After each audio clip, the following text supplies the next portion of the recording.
tip without a lathe, and I've already glued it on. It's like that, and it comes out around a little big. So I'm just going down like this. Now it's important to push down on the cue tight here, because otherwise you're just going to cut off. You'll knock that tip right back off, because no glue is that strong if you're pushing on a little spot like that. Just go all the way around with this little utility knife. Make sure it's nice and sharp. Get it near the edge of my workbench here, and just go right around until you've got that. Now,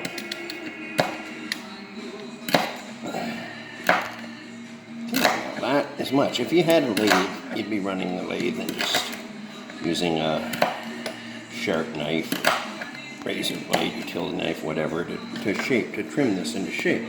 Now you see, it's still sticking out. It's kind of mushroomed out. There's the shape of it. When I cut it, I'm just going to one more little piece there. Now, this guy is a cheap little outfit. I only started using this a few years ago because they were cheap and they're easy to use. But you can put that on there. And all I'm doing with this thing, all I use this thing for, is to bring it down so that it's close to the edge of the ferrule, to make the tip so it's not bigger than the ferrule. I'm not trying to shape it in any way. I'm just bringing it down so that when you look at it, you have the tip same size as the ferrule. So I just go along like this, and I angle it so that I'm just basically coming down along, and that's going to get this nice and round. We can later on, like I say, in a lathe, this is a lot easier. I haven't used a lathe. I've got one, but I haven't used it for a while. I'm just sticking on a tip. Now, I'm going to do what I just said I don't do normally, is I'm going to give it a little shape. I'm just going to take the sharp edge off of there. Okay, so part one is done. Now I've got to get, just to keep it shining there, I've got to get this guy. This is what I use to shape it. It's actually not specially made. It was window molding, I think off of a Windstar van. I got it in a wrecking yard or body shop or something when I was looking around for something else. And I use it always when you want to round something. You go like this. Learned at machine shop. So this has got coarse sandpaper in it, something like 80 grit. And you see it's starting to come.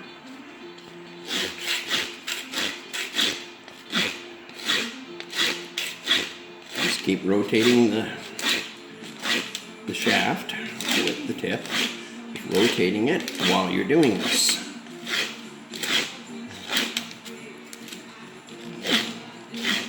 And when the sandpaper starts to plug up, it gets a little tough, so it's not working as good. You turn it around and go the other direction. That's all. You just clean the crap out of the sandpaper, out of the grit. And if you keep going like this, you will round that off. See, now it's coming. It's coming into a profile that I like. I like them about like somewhere between a dime and a nickel. Now that I've got that, I'm going to do a little bit against. You have to develop a feel for this. I'm going to do a little bit over the top, just to bring that down a little bit. There, we're getting it. Shape's coming, and you notice all the fuzz on there, and you notice that it's not perfect here. So you're going to keep going here. Now that fuzz, there's other ways of taking it off. So I'm just going to finish here. A little more rounding. By the way, I know this ferrule is not clean, and I'm not cleaning it. It doesn't bother me like this. I might clean it. Tip belongs to a friend of mine, so I might clean it for me. Now, I don't burnish. I don't burnish them. You can burnish them by hand a bit with some like crocus cloth, even a piece of leather, fine sandpaper. Now I'm getting down to about the profile I like. Now I'm going to take, don't point it at me. Got some fine paper here, and I'm just going to cup it like this. You can see the way it's held. with your fingers. And you start going like this and just try to take that fuzz off of there.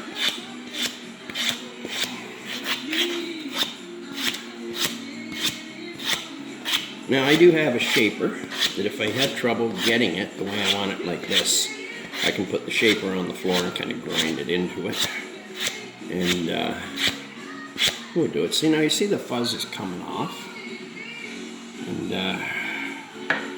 it's reasonably even. I've got I've got a spot right here that I want to bring down to make that profile kind of even all the way around. Now, that little scratch pad here, and I'm just going to go like this. You want to be careful when you're doing this that you're not getting down on the shaft and scratching up the sealer, whatever finish it has. Now, see, it's coming, and it's even cleaning up the fair a little bit. But I'm right now doing the sides, and I'm going to go over this to try to take that down. Now, it's not too bad, just a little fuzzy. So I'm going to see what I can do with that last little bit of fuzz here. I'm going to go like this. Like I said, I don't burnish them. This isn't burnishing. I'm just smoothing out the outside edge of it. There. Now, I like that profile reasonably well. Now, what I do is, I have a piece of chalk somewhere that has a little. Okay, right here. Alright, I'm gonna chalk it up. Normally, when you use a cue, or you're playing, you chalk, you brush it on. This is the only time you see people, time grinding it in. This is the only time I do it, is when it's new, because what I want to do is I want to further get rid of that little bit of fuzz. And I just clean that down. Okay, now I could leave the outside edge without chalk, but I'm going to get it all over that whole area. Get it all over there. Ferrule's really dirty. It can be cleaned up. Just take the time.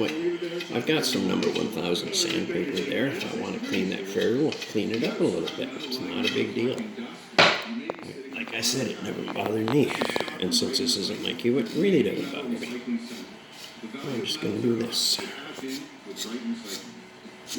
Now, sometimes